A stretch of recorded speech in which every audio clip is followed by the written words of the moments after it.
Привет! Знакомьтесь, это телевизор. Сложный бытовой прибор, который сегодня стал олицетворением пропаганды. Типа, если какую-то новость сказали по телеку, то это почти гарантированно вранье. Телевизор способен вызывать моральную панику, сформировать нужное властям общественное мнение и даже начать войну. Но все-таки не стоит так драматизировать. Телевидение — это всего лишь инструмент. И в истории были случаи, когда оно не начинало, а заканчивало войны. Например, именно телекартинка во многом повлияла на вывод американских войск из Вьетнама. На этом месте я прям ощущаю, как некоторые зрители морщатся. Мол, чё ты несешь, заяц ушастый? Всем известно, что войны начинают и заканчивают политики, олигархи и вообще во всем виноват капитализм. Это какая-то наша общая особенность постсоветского пространства — отрицать влияние СМИ на принятие важных решений для общества. Тем не менее, именно такой тейк я буду отстаивать сегодня, что СМИ еще как влияют. И война во Вьетнаме здесь отличный пример, потому что это буквально первый крупный конфликт, который шел под прицелами телекамер почти в режиме онлайн и почти без всяких цензурных ограничений. И вдруг оказалось, что люди не особо готовы поддерживать то, что увидели. Люблю запах напалма по утрам. А вот запах, знаешь, такой бензиновый аромат. Вся высота пропахла победой. Итак, сначала немного контекста. В США полноценные телеэфиры начались с 1939 года. Правда, большую часть времени в эфире транслировали только пустую заставку. Тупо потому, что телепередач было очень мало.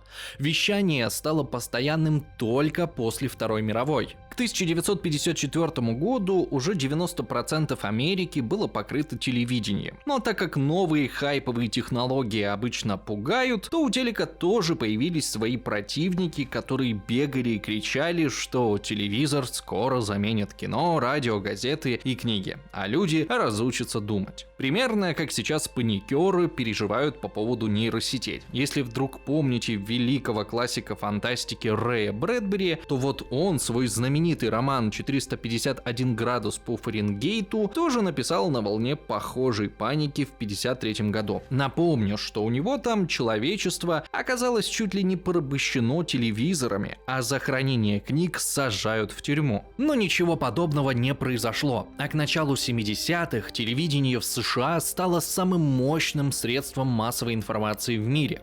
Как это повлияло на людей?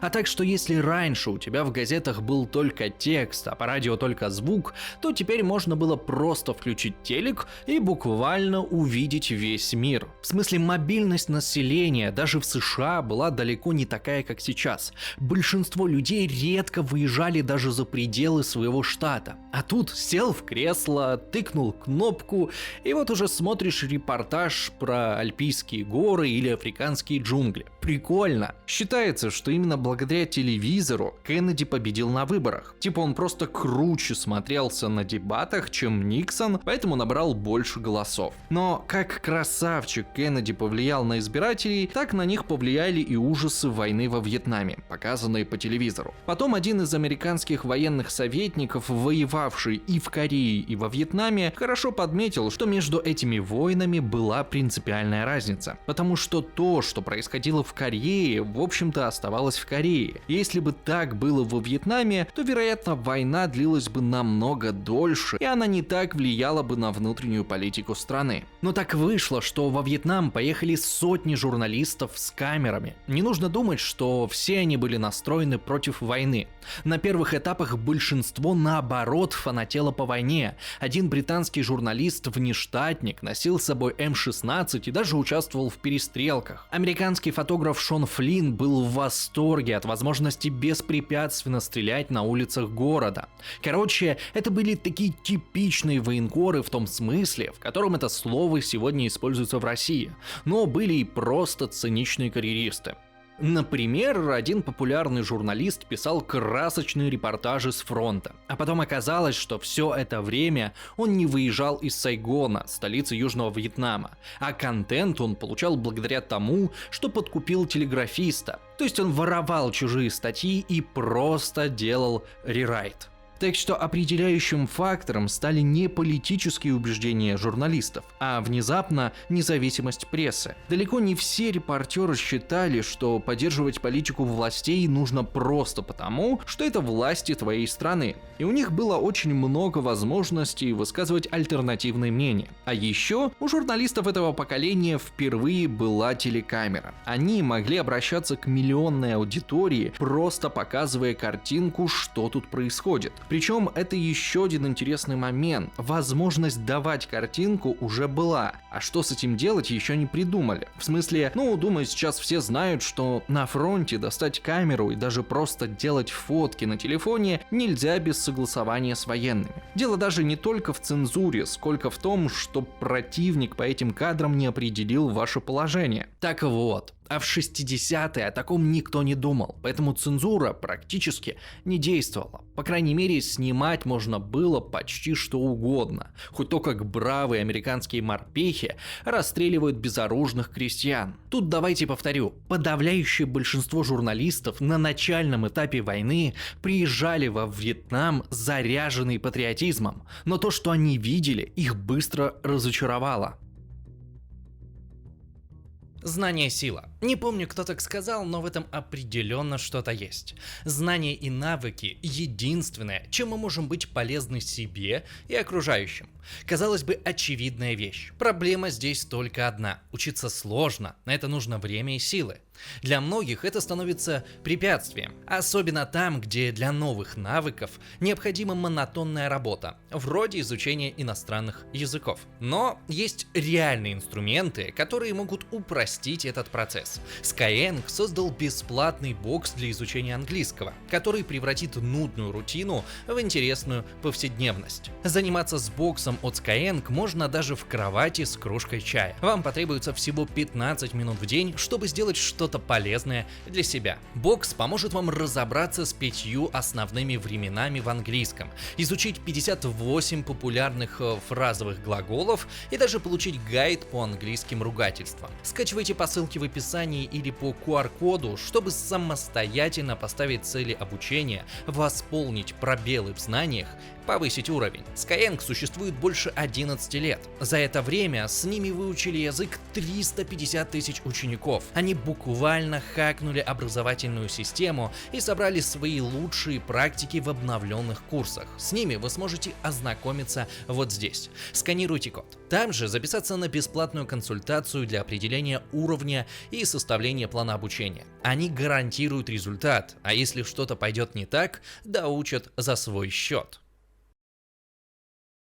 Теперь давайте немного про саму войну. Из-за чего там, собственно говоря, все началось. Вьетнам — это бывшая французская колония. Французы оттуда ушли в 1954 году и разделили страну пополам, примерно как Корею. На севере власть оказалась у коммунистов, а на юге у прозападных политиков. По задумке, такое разделение должно было сохраняться всего несколько лет. А потом пройдут всеобщие выборы, и обе части большой страны решат, как им жить вместе.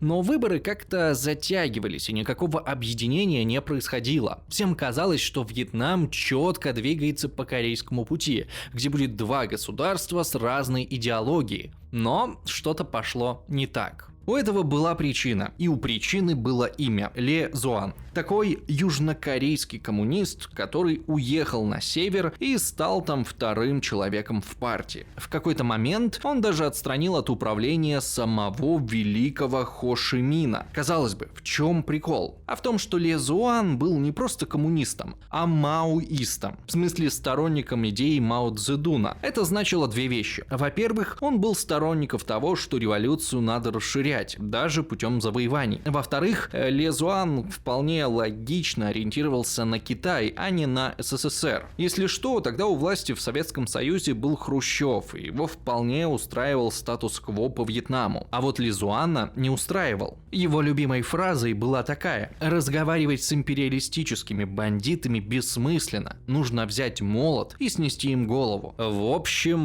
нужно убивать во имя мира». Классика. В 1959 году Политбюро Компартии Вьетнама приняло документ с таким содержанием: «Только торжество революции может облегчить тяжелую участь обездоленного и угнетенного народа Юга, положив конец порочной политике американских империалистов и их марионеток, которые стремятся расколоть нашу нацию и провоцируют войну». Сказано, сделано. На территорию Южного Вьетнама двинулись так называемые вооруженные пропагандистские группы. Учить коммунизму южных братьев с помощью доброго слова и пистолета. А с 1960-го началась полноценная партизанская война.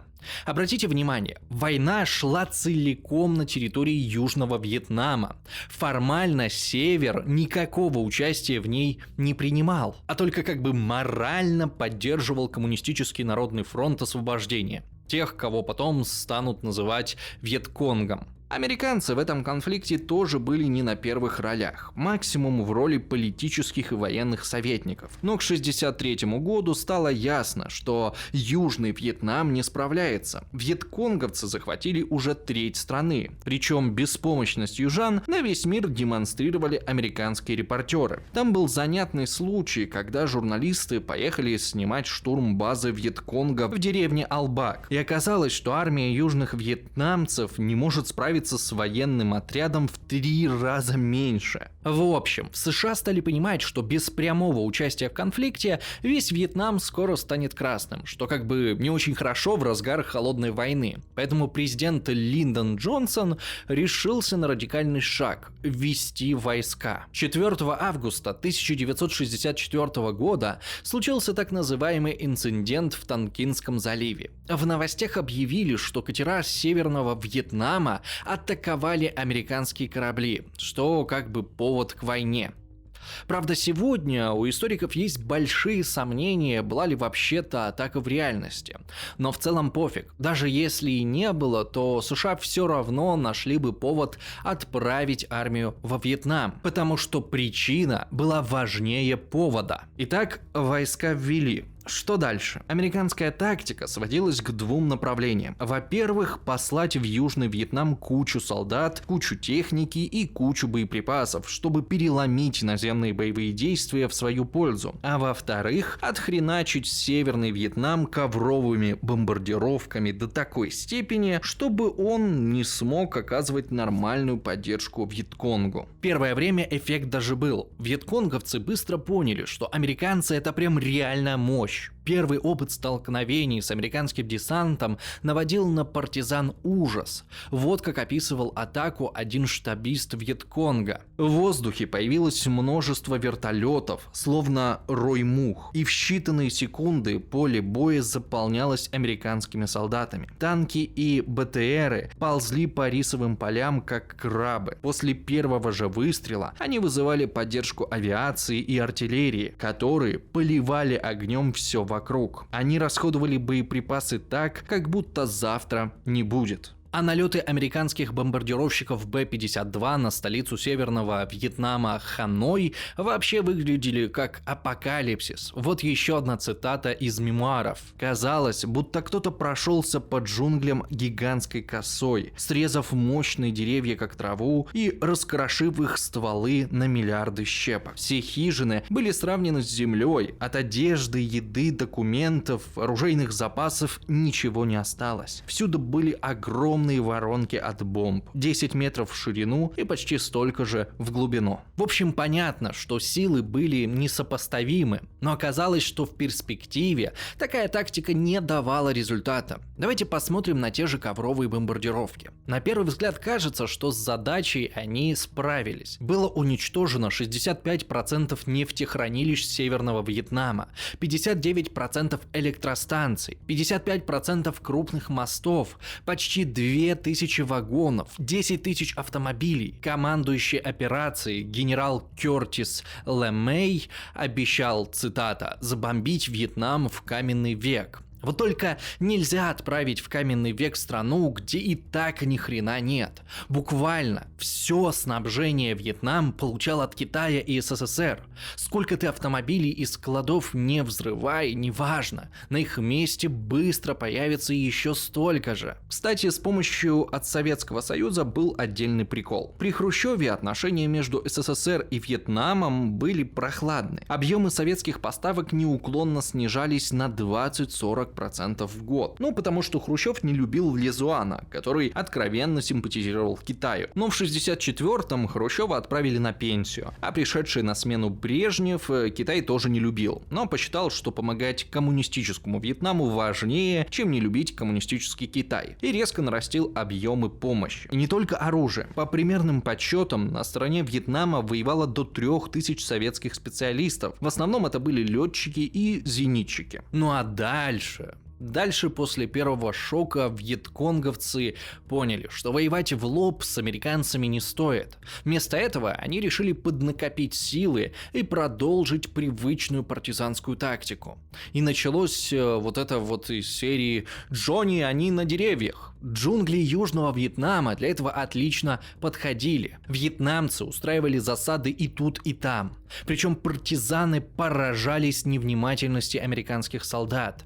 Те часто не замечали бойцов, укрывшихся всего в нескольких метрах от них. Особенно активно партизаны использовали мины-ловушки. Их в кустарных условиях делали из всего подряд. Мины часто устанавливались не по одной, а группами. Так что американские солдаты, которые бросались на помощь раненым, становились следующими жертвами. Одна рота морпехов за 2 месяца потеряла 57 ног. Командир роты угрюмо заметил, что это почти по одной ноге в день. Ну а когда не хватало мин, то можно было вспомнить старый добрый каменный век и выкопать посреди дороги яму с кольями. Чтобы решить проблему с партизанами, с 1964 года применяли дефолианты, то есть специальные химикаты, чтобы заставить деревья сбросить листья. Самый известный из них – это агент Оранж. В общей сложности за годы войны было распылено почти 75 миллионов литров таких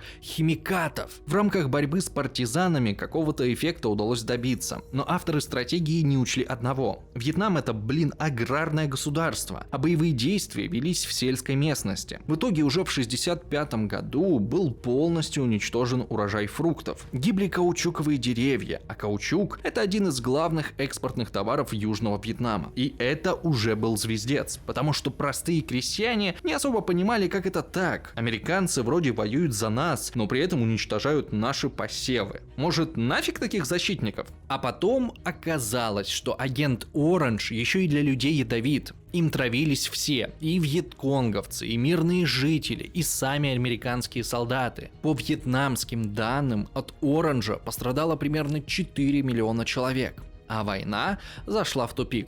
Смести Северный Вьетнам и Вьетконг подавляющей военной силой явно не получалось.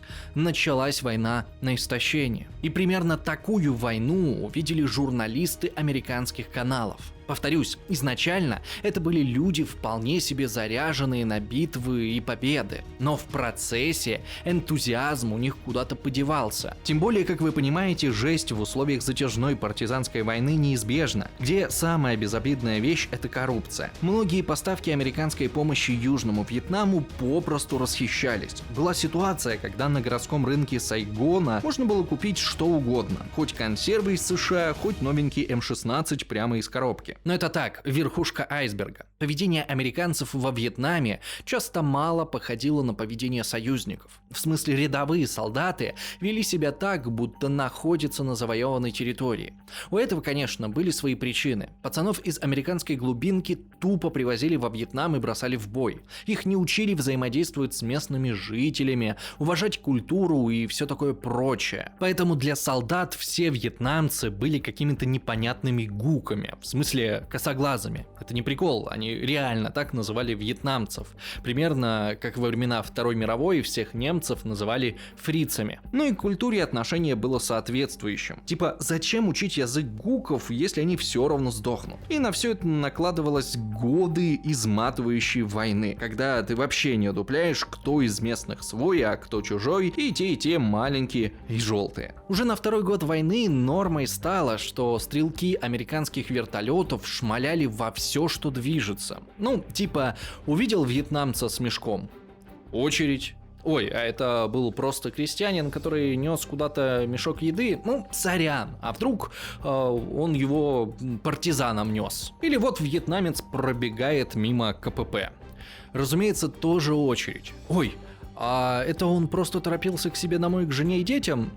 Упс, бывает. Случались и более жесткие инциденты. Например, в 1966 году группа из 9 морпехов зашла в южно-вьетнамскую деревню. Они поймали крестьянина, подозреваемого в работе на Вьетконг, убили его и всю его семью, а потом кинули в трупы гранату, чтобы было не узнать. К счастью, жена крестьянина осталась жива, ее нашли и доставили в военный госпиталь. Там она рассказала обо всем врачу, и тот немедленно доложил начальству. Начальство, надо сказать, отреагировало. Командира отряда приговорили к 12 годам лишения свободы за убийство. Еще несколько человек получили сроки поменьше. То есть высшее командование армии все-таки понимало, что так себя вести нельзя. Но эффективно бороться с этим не могло, поэтому их подчиненные продолжали регулярно творить жесть. В 1968 случилась знаменитая резня в Сангми, когда отряд, во многом состоящий из новобранцев, отправили по наводке зачищать деревню от партизан. Партизан в деревне не оказалось. Тем не менее, американцы устроили жуткое побоище. Более сотни жителей были согнаны на окраину и расстреляны. По вьетнамским данным, в тот день погибли 504 человека, включая 173 ребенка. То есть это самое настоящее военное преступление. И таких было не один и не два. Иногда даже американцы их признавали и выплачивали компенсацию пострадавшим. $10 за разрушенный дом и $40 за погибшего члена семьи. Что, конечно, выглядело как издевательство. Даже по меркам бедного Южного Вьетнама, где хорошая зарплата начиналась от $250. В прессу информация о таких преступлениях попадала далеко не сразу. Но саму атмосферу безумия войны журналисты ухватили четко. Для иллюстрации здесь отлично подойдет тетское наступление. Это когда в канун праздника Тет, то есть вьетнамского Нового года, Вьетконг неожиданно пошел в масштабное наступление. Американцы его совершенно не ожидали. Атакам подверглись сотни объектов по всей стране, включая генеральный штаб южно-вьетнамской армии и посольство США в Сайгоне. И все это оказалось в камерах репортеров. Как вспоминал сотрудник посольства в Сайгоне, тела убитых коммунистов еще не успели остыть, когда на территорию комплекса ворвалась монгольская орда журналистов. На тот момент в стране работали 636 аккредитованных корреспондентов, для которых тетское наступление стало настоящим подарком. В смысле, наконец-то произошло что-то масштабное и драматичное. Популярный ведущий вечерних новостей NBC Чет Хантли сообщил, что вьетконговские снайперы проникли в здание посольства США и с его крыши обстреливали прибывших на помощь десантников. The New York Times описывала ситуацию так. После стольких лет войны и десятков тысяч жертв Вьетконг показал, что по-прежнему способен поставить под ружье 1000 бойцов, готовых не только делать вылазки по ночам и ускользать в джунгли, но и наносить массированные удары. Майк Уоллес с канала CBS заявил, что тетское наступление разрушает миф о том, что союзные силы контролируют Южный Вьетнам. А еще по CBS показывали интервью оппозиционного сенатора Джона Стенниса, который дал комментарий в духе, что тетское наступление – личное унижение президента Джонсона. И вот такой вот Арестович-стайл был практически на всех каналах. Тогда же возник еще один сюжетный поворот, о котором раньше простые американцы не думали. Именно во время боев в Сайгоне журналист Эдди Адамс сделал знаменитую фотографию «Расстрел вьетконговца». Если кто-то не видел это фото, то вот оно. Здесь генерал Нгуен Ngoc Loan, шеф полиции Южного Вьетнама, без суда прямо на улице расстреливает пленного вьетконговца. Эта фотография принесла автору Пулитцеровскую премию. А еще она вылезла такое бурление в говн по всему миру, что страшно себе представить. Ну типа, что тут видит простой американец? Как представитель их союзников жестоко казнит безоружного. Многие стали задавать себе вопрос, а за кого мы вообще воюем? Они ж фашисты. Понятное дело, что СССР тоже радостно стал этой фоточкой размахивать, но им по статусу положено. Вопросов к фото хватало и без советской пропаганды. Власти Южного Вьетнама попытались оправдаться и выпустить официальные заявления, мол, этот расстрельный был командиром диверсионной группы, который лично застрелил 6 детей и 80-летнюю старушку. Но выглядело это настолько жалко, что никто не поверил. Еще генерала Нгуен показательно сняли с поста начальника полиции, и с тех пор карьера его покатилась вниз. Никакой нормальной работы во Вьетнаме он найти не мог и вынужден был уехать в США. Хотя, если так посмотреть, может оно и к лучшему. В смысле, его 100% убили бы, когда коммунисты захватили весь Вьетнам. А в Америке бывший генерал открыл ресторан вьетнамской кухни и тихо прожил до своей смерти в 91 году. Ну, почти тихо. В 1978-м Международный уголовный суд признал убийство этого конкретного вьетконговца военным преступлением. Нгуена чуть было не выдали Вьетнаму. Этому смогло помешать только личное заступничество президента Картера. Фотограф Эдди Адамс, который и сделал ту самую фотографию, по этому поводу сказал так: на этой фотографии 2 мертвеца. Тот, кто получил пулю, и генерал Нгуен Ngoc Loan. Генерал убил вьетконговца из пистолета, а я убил генерала из своей камеры. Что ж, фотография остается самым мощным оружием на планете. Люди верят, что фотографии — это абсолютная правда, но фотографии тоже способны лгать, даже если фотограф не замышляет манипуляции. Фотография — это только полуправда. Этот снимок запечатлел то, как был убит вьетконговец, но он не ставит вопрос, что бы ты, дорогой зритель, делал после того, как поймал плохого парня, который только что убил нескольких американцев. Моя фотография полностью сломала жизнь генерала Нгуена, он никогда меня за это не винил. Но ладно, прикол в том, что расстрел был не один, и фоточек с расстрелами пленных на страницах американских газет хватало. Официальный ответ Пентагона на возмущение граждан был такой: если мы убиваем тяжело раненого вьетконговца, то мы делаем это по 2 причинам. Во-первых, госпитали переполнены нашими собственными солдатами и мирными вьетнамцами, поэтому в них попросту нет места, чтобы лечить врагов. Во-вторых, после того, как вы увидите труп 5-летней девочки с завязанными глазами, связанными за спиной руками и пулей в голове, вы жаждете мести. Вчера я видел 2 таких девочек и час назад пристрелил партизана. Короче, именно после тетского наступления популярность войны в США резко пошла на спад. Прикол ситуации в том, что наступление-то оказалось неудачным. Американцы отбили все атаки, но для эмоциональной телекартинки бездушные стрелочки на карте были не важны, а картинка подталкивала зрителей к 2 выводам. Первое: американцы не справляются. Второе: от продолжения войны всем только хуже. Вот яркий пример. Во время отражения тетского наступления американцы взяли под контроль город Хюэ, бывшую императорскую столицу. Стратегически это, конечно, была победа, но журналисты больше сконцентрировали внимание на том, что американцы захватывали город в стиле «не достайся же ты никому». В смысле, после боя там остались одни развалины. Вот абзац из одного из репортажей. Целые улицы лежат в руинах, тротуары завалены обломками разрушенных зданий, проезжая часть взрыта воронками от бомб, загромождена черными островами выгоревших машин. В стену одного дома въехал грузовик, всюду стоит зловоние разлагающихся тел. Коммунисты и американское командование уничтожили самый роскошный цветок среди вьетнамских городов. Ну то есть общая мысль была следующей: эта война уничтожает города, уничтожает древнюю культуру. Так зачем ее вообще продолжать?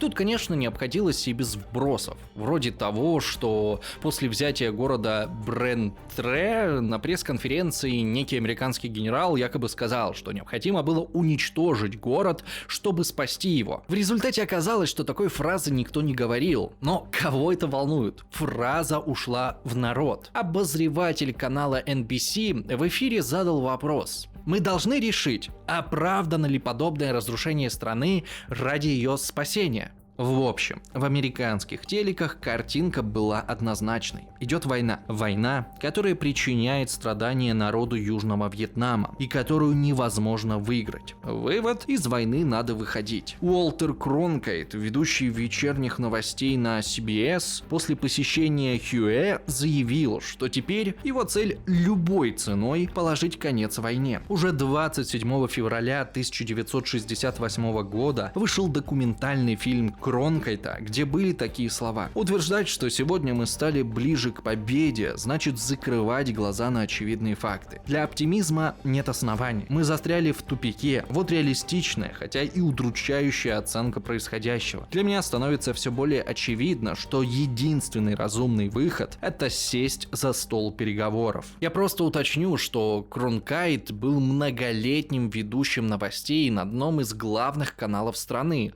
И представьте себе, никто его за это не уволил и не заставил уехать из страны. В Пентагоне, конечно, заявление Кронкайта бомбануло. Генералы направо и налево делали заявления в духе, что говорящая голова в телевизоре не имеет права выступать против своей страны.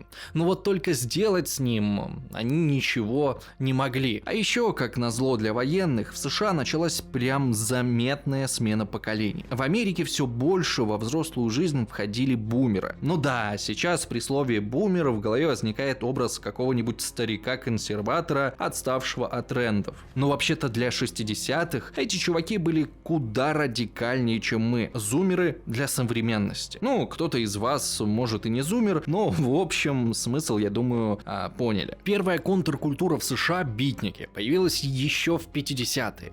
Но это было что-то для интеллигентов, то есть по-настоящему массовым движением не стало.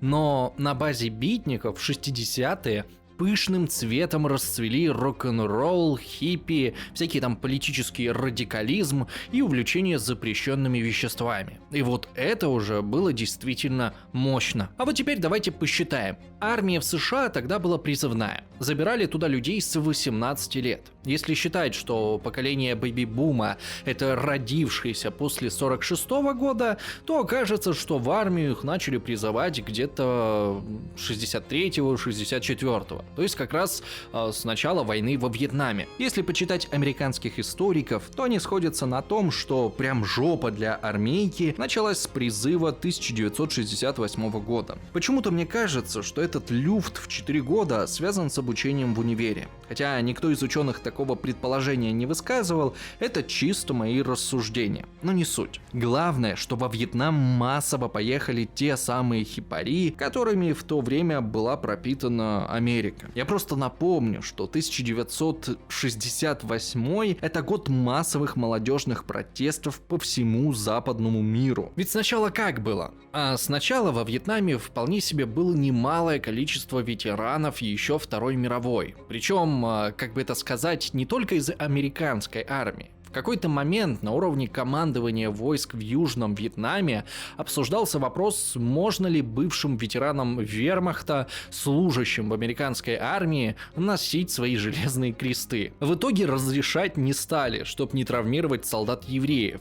Вот такого уровня у людей были проблемы. А вот потом состав армии стал заметно меняться. 20% солдат призыва 1968 года курили траву. В 71-м таких была уже половина. То же самое с марксистской литературой. После 68 года стало нормой, что у американских солдат под подушкой находили какую-нибудь коммунистическую брошюру или цитатник Мао Цзэдуна. Тут, правда, сложно сказать, кто был курицей, а кто яйцом. Ну, то есть, это они уже приехали во Вьетнам такими, или стали такими из-за того, что увидели во Вьетнаме. Да, кстати, из кого набирали? По статистике, максимальная вероятность попасть во Вьетнам была у парней парней из самых низов общества, что логично, и внезапно из самых верхов. Но тут есть один нюанс. Верха американского общества — это что-то типа аристократии, со всеми вытекающими вроде традиции, чтобы как минимум один сын в семье должен отслужить в армии, а еще лучше поучаствовать в боевых действиях. То есть сыновья южных плантаторов и северных политиков попадали во Вьетнам добровольно, исходя из своих представлений о чести. А вот с детьми рабочих из бедных кварталов Детройта и Денвера никто особенно не разговаривал, их просто забирали и все. Еще нужно отметить, что уклонистов от службы было довольно мало, всего 1%. Но неужели из этого можно сделать вывод, что американские новобранцы были настолько заряжены патриотизмом, что радостно соглашались ехать на войну в далекую страну? А вот и нет. Уклонистов действительно было мало, но было много других относительно легальных способов не попасть во Вьетнам, если у тебя есть деньги. Например, на войну не отправляли национальную гвардию, и богатый папа мог спокойно заплатить, чтобы сыночка перевели в такое подразделение, чтобы он весь срок службы косил газоны в части. Так вот, во Вьетнам не попал будущий президент Джордж Буш-младший, сын бизнесмена и внук сенатора. В армию логично не призывали студентов вузов, так откосили будущие президенты Билл Клинтон и Дональд Трамп. Причем косить через вуз было еще проще, потому что многие университетские города выступали против войны, а в Беркли местные власти вообще запретили полиции ловить дезертиров. Прикиньте? Затем к общему движу присоединились и черные активисты. Война теряла популярность, и лидеры общин стали воспринимать ее как конвейер смерти для черных парней. Появились слухи, что черным на войне поручали самые опасные задания и использовали как пушечное мясо. Были эти слухи правдой? Скорее всего, нет. Даже сегодня у нас нет хорошей статистики, по которой можно было бы сделать вывод, что, например, черные во Вьетнаме погибали чаще белых. Но в 60-е такие мнения отлично ложились в общий вайб борьбы черных за гражданские права. Мартин Лютер Кинг даже заявил, что его надежды на равноправие были разрушены войной во Вьетнаме. Вообще глупо отрицать, что война обострила конфликты на национальной почве, даже в самой армии.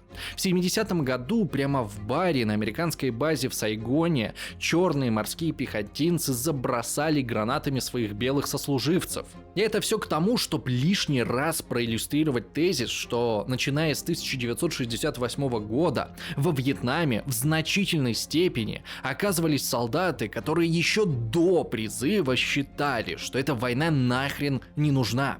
А во Вьетнаме они сталкивались с адом партизанской войны. Вот воспоминания капитана Дэвида Джонсона.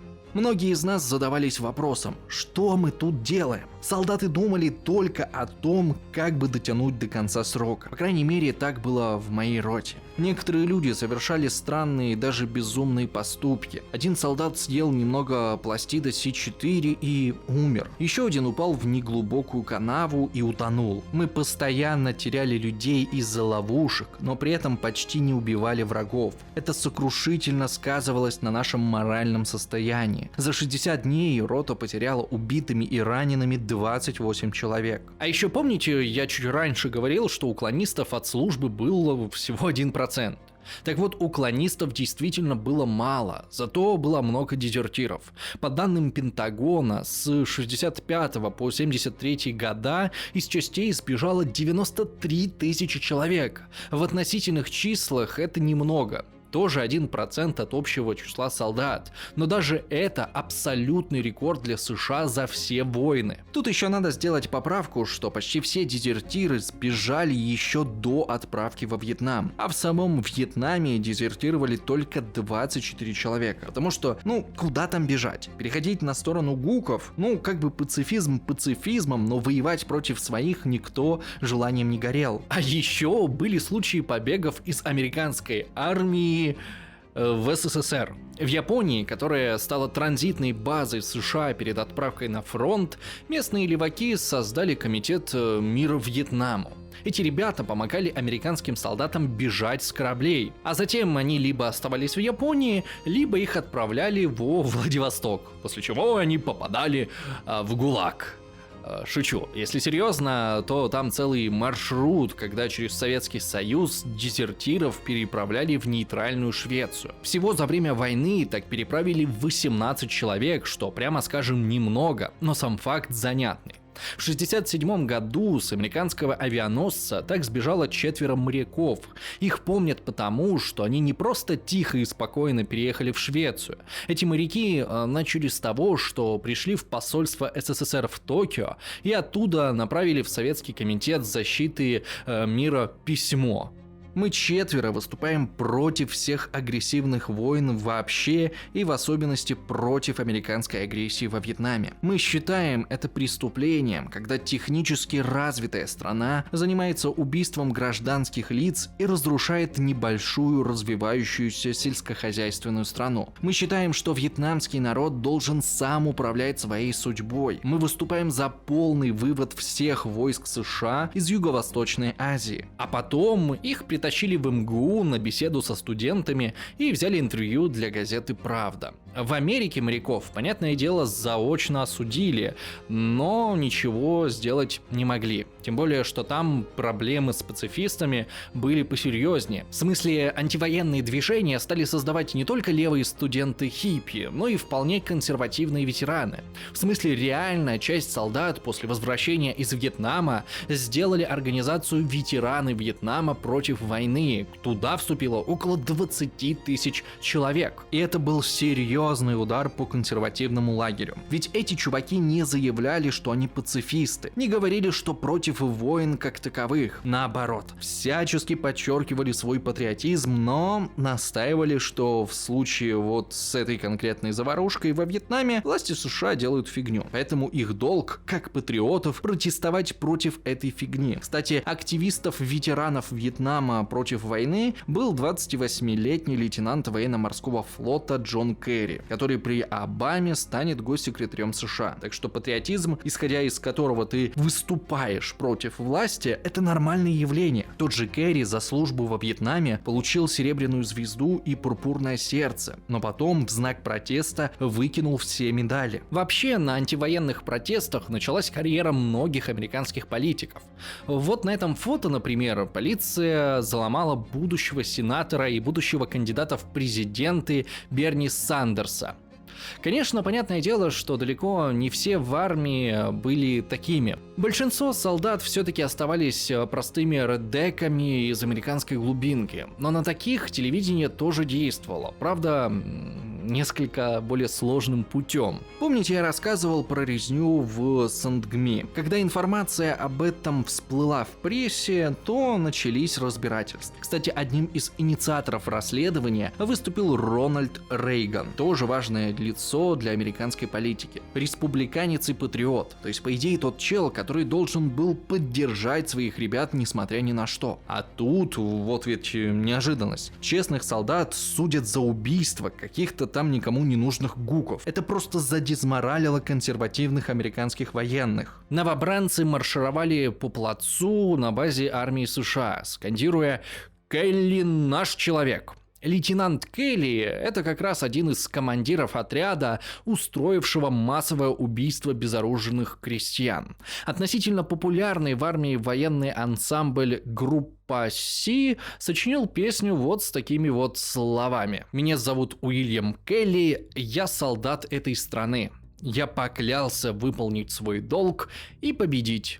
Но они сделали меня злодеем и поставили на мне клеймо». Песню крутили по армейскому радио в Сайгоне, а на стенах южно-вьетнамских домов появились надписи «Убей Гука за Келли». То есть, повторю, на стенах домов союзников. Будто солдатам предлагалось убивать мирных жителей дружественного Южного Вьетнама за то, что в США устроили суд над лейтенантом, который убил пару сотен других мирных жителей Южного Вьетнама. То есть армия буквально хотела защитить свое право безнаказанно творить любую дичь, якобы во благо Родины. Песню, кстати, в итоге сняли с эфира под давлением политиков. Кстати, Что там было с этим Келли по итогу? В 1971 году его приговорили к пожизненному заключению, но новый президент, республиканец Никсон, постановил перевести его из тюрьмы под домашний арест, а в 1974-м, когда война во Вьетнаме уже закончилась, дело по-тихому пересмотрели, обвинили антивоенных журналистов в давлении на суд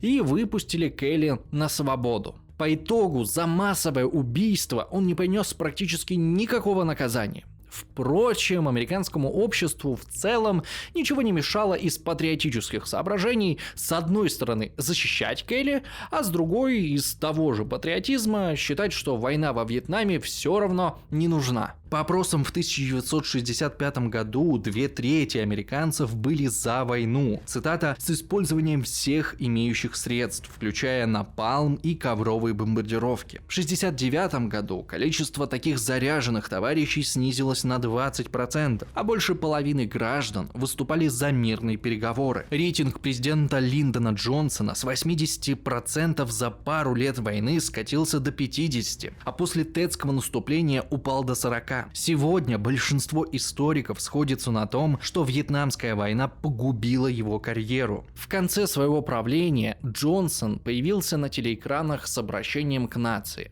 Он объявил об одностороннем прекращении бомбардировок Северного Вьетнама, а также о своей готовности начать переговоры о мире с Вьетконгом. Свое телеобращение Джонсон завершил словами: «Я не буду выдвигаться и не соглашусь на выдвижение меня, моей партии, на второй срок в качестве кандидата на пост вашего президента». Фаворитом новых выборов 1968 года был Роберт Кеннеди, который как раз выступал против войны. Но его убили, и президентом США по итогу стал республиканец Ричард Никсон. Никсон был консерватором, более того, он выступал как ярый патриот, который хотел довести войну до победного конца. А либеральную прессу Никсон как-то обозвал «мерзкие нью-йоркские евреи». Но ситуация к тому времени уже была загнана в то русло, когда избиратель просто не понял бы агрессивную провоенную риторику, и рейтинг Никсона улетел бы туда, куда до этого улетел рейтинг Джонсона. Этим и хороши демократии. Там курс власти не может скакать туда-сюда по хотелкам правителей. Нет, какое-то время Никсон, конечно, пытался убедить народ, что большинство этого самого народа за войну. Но тут, как назло, всплыла история с резнёй в Сангми, и стало ясно, что война полностью потеряла авторитет. Так что даже Никсону пришлось думать, как это все заканчивать. Ему тут немного повезло. В 1969-м умер лидер Северного Вьетнама Хо Ши Мин. После него власть получил Ле Зуан, тот самый, про которого я уже говорил. Тоже яркий сторонник войны, как революционного движения во имя победы коммунизма. Однако даже он уже устал от бесконечной бойни, и после провала Тетского наступления Ле Зуан понимал, что второй такой операции Вьетнам не потянет. То есть почти одновременно и в Вашингтоне, и в Ханое пришли к выводу, что войну надо как минимум заморозить. США взяли курс на вьетнамизацию войны, то есть чтобы воевали в основном южные вьетнамцы, а американская армия была задействована по минимуму. Тактика сработала. Количество гробов из Вьетнама удавалось сократить в 8 раз. С 16 тысяч в 68-м до 2000 с копейками в 71-м. Официальные мирные переговоры по Вьетнаму стартовали в октябре 1972 года, меньше чем за месяц до выборов в США. Да, политические технологии, как они есть. Никсон рассчитывал присвоить себе звание человека, закончившего войну, и так переизбраться на второй срок. И план действительно сработал. 27 января 1973 года в Париже представители США, Северного и Южного Вьетнама подписали перемирие. Условия были следующие. Американцы уходили из страны, а войска Вьетконга оставались где были. Глобально соглашение снова признавало, что Вьетнам — это одна страна, и что в будущем на всей его территории должны пройти свободные выборы. Глобально это как бы была победа Никсона. В смысле, Северный Вьетнам пообещал, что не будет больше нападать на Южный, а значит, типа главной цели Америка добилась. Но американцы ушли, а перемирие продержалось где-то год. И потом снова начались масштабные боевые действия. Ну то есть как? Вьетконг перемирие и так постоянно нарушал и атаковал Южный Вьетнам по мелочи. По мелочи это, правда, слабо сказано.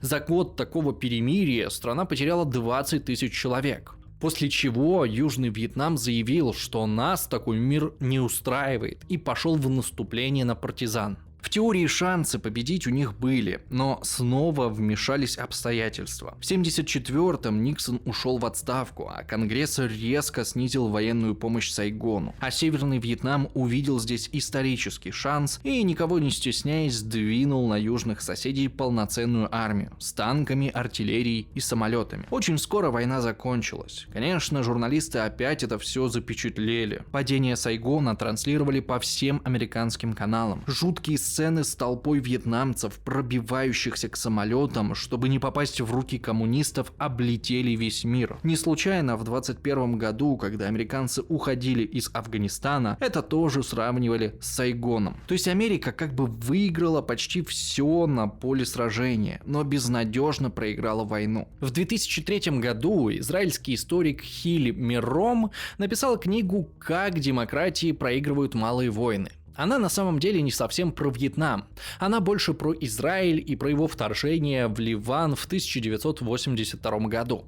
Если вкратце, то израильтяне хотели всего лишь привести к власти в стране лояльное себе христианское правительство. А вышла затяжная партизанская война, в результате которой и Ливан разрушили, и Израиль своих целей не добился, и вынужден был уйти. Так вот, анализируя опыт Ливанской войны, Вьетнамской войны и еще нескольких подобных конфликтов 20 века, Миром пришел к неутешительному выводу. Демократии плохо воюют. Ну, то есть не вообще. Не то чтобы демократические режимы прям пацифисты, скорее уж наоборот, если посмотреть на США. Но именно что воюют они плохо. Особенно в случае как бы малых партизанских войн на чужой территории, когда твоему государству непосредственно ничего не угрожает. Потому что в демократических государствах есть независимые СМИ и крайне высокая цена человеческой жизни. Поэтому долгую изматывающую войну без четкой цели и с неизвестным исходом такое государство просто не может себе позволить. Рано или поздно настанет момент, когда граждане скажут: ну нафиг мы готовы на поражение, лишь бы прекратили смерти. И особенно это работает в случае партизанской войны, то есть когда с одной стороны демократическое государство, а с другой фанатики, которым нечего терять и которые привыкли к любым лишениям. В такой ситуации терпение первым закончится явно не у партизан. Хилли Миром не делает из этого какого-то особенного вывода, он только констатирует факт. Чем больше политических свобод в стране, тем хуже она приспособлена к долгим конфликтам. Кстати, с точки зрения Мирома, именно это, а не какой-то вымышленный пацифизм либералов, должен привести к тому, что войн на планете глобально станет меньше. Ну, просто как будут воевать те, кто воевать толком не умеет и не особо хочет? В 2003-м это, конечно, звучало мега оптимистично, но сейчас на это посмотришь несколько иначе. Просто тогда автору и в голову не приходило, что противниками демократии могут стать не талибы с калашами и стингерами, и даже не идейно заряженные коммунисты, а государство по ресурсам и развитию равное странам Запада, но при этом авторитарное и не испытывающее проблем с свободой СМИ. И что будет, если такое государство навяжет демократии войну на истощение? Пока что это риторический вопрос, но ответ, думаю, мы узнаем в недалеком будущем. Спасибо за просмотр, буду рад вашим лайкам и подписке на канал. Это все помогает продвигать ролик на YouTube. Еще подписывайтесь на наш Telegram и на второй канал со стримами. Кстати, сразу после этой премьеры на втором канале пройдет эфир, где мы с вами пообщаемся и отвечу на ваши вопросы. Ну и в целом, надеюсь, проведем интересное и классное время, поэтому приходите, всех буду рад. Ну и также можете подписаться на Patreon, Boosty и подключить спонсорство на YouTube или просто помогать нам крипто криптой, если, конечно, можете и хотите. Как обычно, говорю спасибо всем, кто уже давно нам помогает. Это Влад, Сергей Владимиров, Николай Грищенко, Сергей Полянский, Душный Дэн, Даниил, Водолей, Crazy Cat, Алексей Суис, Анна Макунина, What Remains of Me, Степан Бандера, Политический цирк, Аяса Сахой, Богдан Сюренко, Денис Романов, Игорь Новотный, Эйкспи, Яспер Муем, Нона Шинкаренко, Райн Эйр, 33 шальных успеха и секс-инструктор НАТО с визиткой Яроша на Амбрамсе. И вот эти вот замечательные люди. С вами был Руслан, вы были на канале Заяц. Надеюсь, вам все понравилось. Первое видео в новом году, записанное в прошлом, но тем не менее. Всем удачи, всем пока!